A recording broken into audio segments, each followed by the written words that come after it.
Showers and cooler temperatures are back across San Diego County. Find out how much rain we can expect. Israel hits terror targets in Gaza overnight as tensions rise with its northern neighbor. More migrants are risking their lives as they attempt to cross the U.S.-Mexico border. What local leaders are saying about our current immigration system. A tiny home finds a home in a Normal Heights backyard to house students in need from Urban Corps. It's joy, sadness, as you can tell. Fans stay loyal until the end. The fate of the San Diego Loyal Soccer Club. You're up with CBS 8.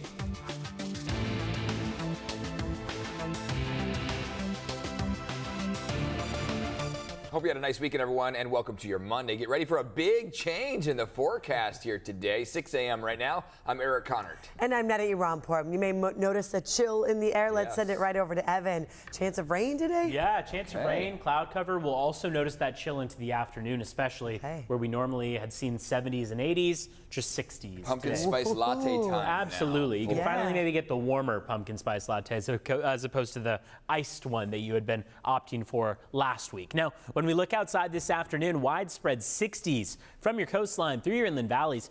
Plenty of showers that should pop up and maybe give us 1/10 of an inch if that. But things have been very, very light thus far. You can see what satellite radar so far has been bringing us. It is nearly nothing. So very, very light accumulations that we'll see. What we are all expected to see, though, is the cloud cover with the cooler temperatures, and then across the mountains and deserts, the wind. So coming up, we'll talk about how long this stretch of inclement weather could last. Back to you.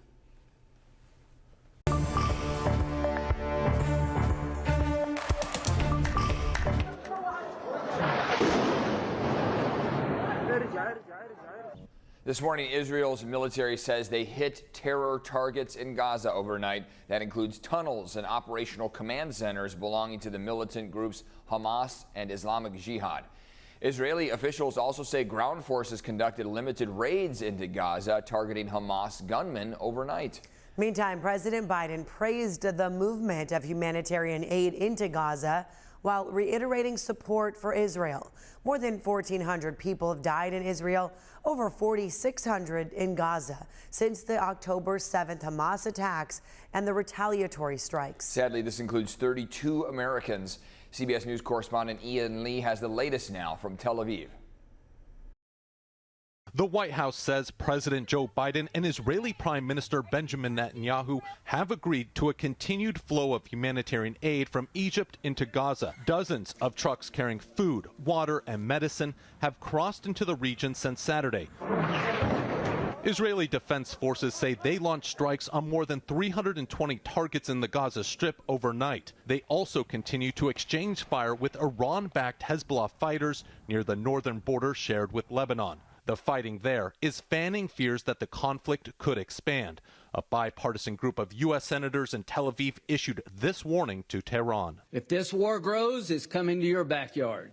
Well, just behind me is the border with Lebanon. In the last few minutes, we've heard artillery. There's also the buzzing of a drone, which just underscores the tension in this region. Prime Minister Netanyahu visited with troops near the Lebanese border Sunday, telling them if Hezbollah joins the war, it would be, quote, the worst mistake of its life. The State Department has issued a do not travel warning for U.S. citizens to Lebanon and is urging Americans there to leave, calling the security situation unpredictable. Ian Lee, CBS News, Tel Aviv.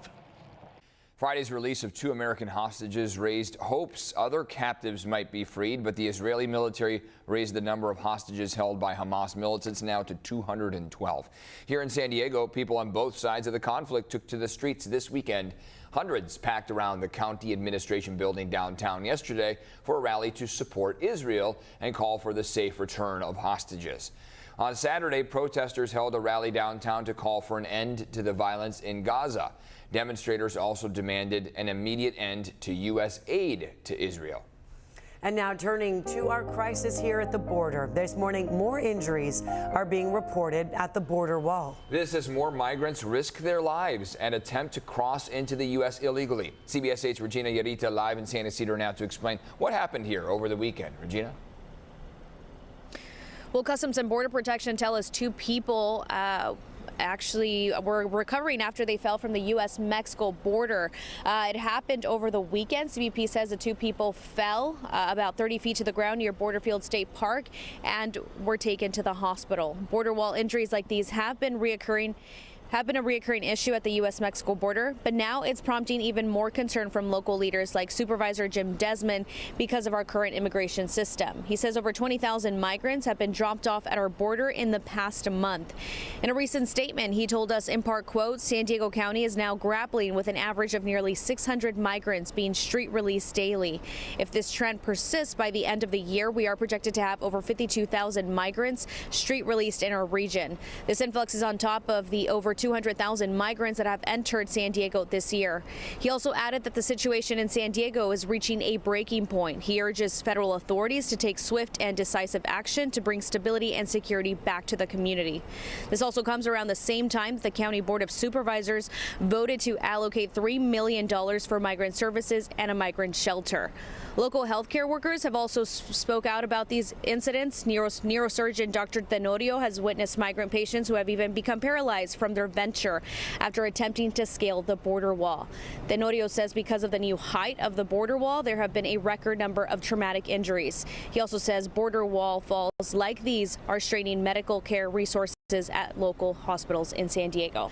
Now back here live, as far as this weekend's incident, there is no word on whether there were other migrants who fell or were detained by Border Patrol agents. We're still working to get more confirmation on those details. For now, I'm reporting near the U.S.-Mexico border. Regina Yurita, CBS 8. Regina, thank you. This morning, lanes on the northbound 5 freeway through downtown are back open after a crash. Last night, CHP officers shut down all the lanes while performing CPR on a victim. Happened near State Route 94 in Sherman Heights. CHP says at least one person was taken to Scripps Mercy Hospital. Week marks 20 years since the Cedar Fire sparked here in San Diego County's backcountry. It killed 15 people, destroyed more than 2,200 homes, making it one of California's largest wildfires. And today, CBS 8 will kick off a week of coverage looking back on the historic and horrific fire. Our Steve Price will kick off our coverage starting at 6 p.m. with a look back at why the fire started and how it spread. From helicopters not being allowed to make water drops at night to howling Santa Ana winds, there was a lot working against our crews, including several other fires burning all at the same time across Southern California, limiting resources. And in our Earth 8 report, our Sean Stiles will take a closer look at how the areas burned by the Cedar Fire have since recovered. Be sure you stay tuned tonight at 6. This morning now, the National Oceanic Atmospheric Administration's winter outlooks, the NOAA winter outlook for December, January, February, all showing signs of another busy season to come. So this year, El Nino is set to make a return for the first time in 4 years. That's typically its pattern. That means there will be wetter weather to the south and warmer weather across the northern U.S. So the winter outlook doesn't necessarily say what day and how much, but we could see a little increased activity. Well, it all depends. We had a big La Nina either way.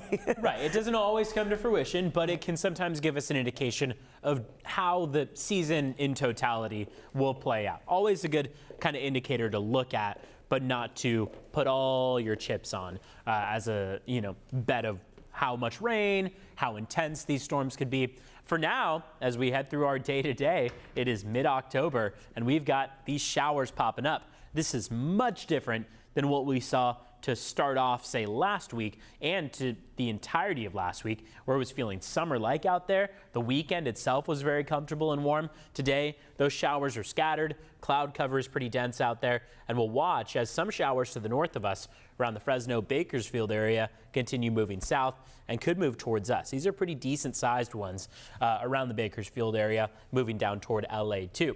So today is going to be that cooler, cloudier, windy day. Wind is mainly going to be affecting our mountains and deserts, but we'll all watch out for it.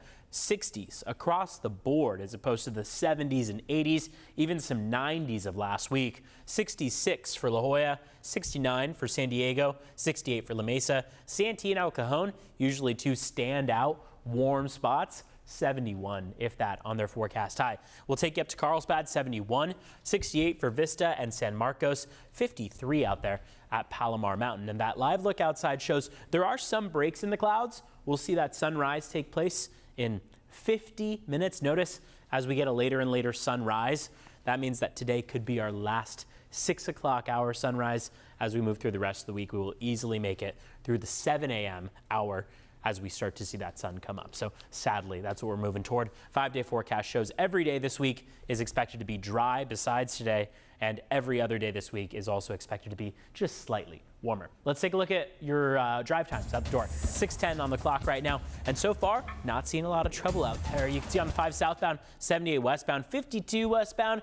You are smooth sailing, 60, 70 mile per hour range. Should be staying at the speed limit though, keep that in mind. And then of course, head to cbs8.com/traffic. It can give you more details on what to expect if any crashes do pop up on your morning commute. Back to you.